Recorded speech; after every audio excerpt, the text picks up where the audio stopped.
Nah teman-teman, kali ini saya mau sharing salah satu video yang diupload oleh Pak Win. Nama channelnya itu Asa Pola Pikir. Jadi kemarin itu beliau ngupload salah satu video atau konten dari seseorang dari TikTok. Nah beliau ini adalah seorang buru ya, mohon maaf ya Bu, tanpa mengurangi rasa respect, beliau ini adalah buruh atau pekerja kasar yang intinya di videonya itu dia menjelaskan bahwa dia pengen belajar ngobrol depan kamera. Jadi dia itu pengen belajar dan merubah kebiasaan-kebiasaannya, dimana setiap harinya itu begitu selesai kerja pulang ke rumah kemudian nggak ngapa-ngapain. Nah intinya dia pengen banget belajar ngobrol depan kamera, belajar berbicara.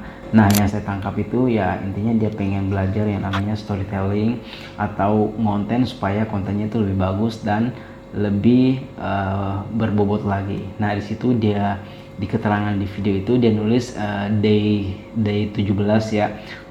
Yang saya tangkap itu mungkin hari ke-17 dia latihan. Saya belajar banyak banget bahwa seseorang itu apabila kita pengen merubah atau belajar sesuatu ya memang butuh konsisten dan mesti keluar dari zona nyaman. Even seorang pekerja kasar atau seorang kuli bangunan, dia pengen banget belajar atau merubah hidupnya dari yang sehari-harinya cuma bekerja, kemudian pulang ke rumah, setelah itu nggak ngapa-ngapain lagi, kemudian dia pengen belajar. Nah di sini tuh butuh banget effort, butuh semangat. Kenapa? Karena memang nggak gampang ya, konsisten dan mau belajar itu nggak gampang.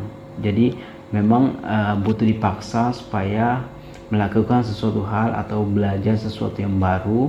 Nah ini saya juga belajar banyak banget dari konten ini, dimana apalagi seorang konten kreator itu ya bukan hanya seorang konten kreator ya. Jadi apapun itu memang butuh ditekuni, butuh keluar dari zona nyaman. Yang tadinya mungkin pulang capek, pulang kerja, tapi mesti belajar konten, belajar editing video. Nah itu adalah hal yang mesti dipelajari dan mesti konsisten setiap hari, mesti diasah dan dilatih. Kenapa? Karena butuh yang namanya latihan setiap hari ya, butuh latihan, butuh konsisten supaya storytelling atau editing video itu makin bagus. Nah itulah saya terinspirasi banget dari video ini, makanya saya bikin salah satu konten yang ngebahas khusus untuk video ini. Nah saya ngambil pelajaran dari video ini dan semoga teman-teman juga bisa belajar banyak dari video ini. Nah berikut adalah cuplikan videonya.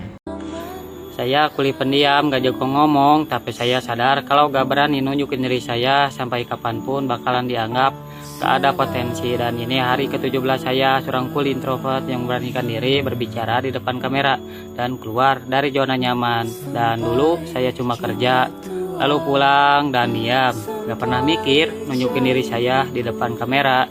Saya takut dibilang norak, takut dibilang sok-sokan begituan. Nah dari video ini harapannya saya dan teman-teman juga bisa belajar banyak supaya kita itu semakin semakin giat untuk berlatih, semakin semangat, khususnya konten kreator pemula. Sama dengan saya juga seorang pemula, intinya pengen berkembang, pengen belajar banyak, karena konten ini sekarang itu banyak banget manfaatnya ya. Selain untuk jualan juga bisa untuk bersuara, lu bisa juga mengajar dan banyak ilmu-ilmu yang bisa disampaikan dengan konten. Oke, semoga video ini bermanfaat. Barakallahu fikum.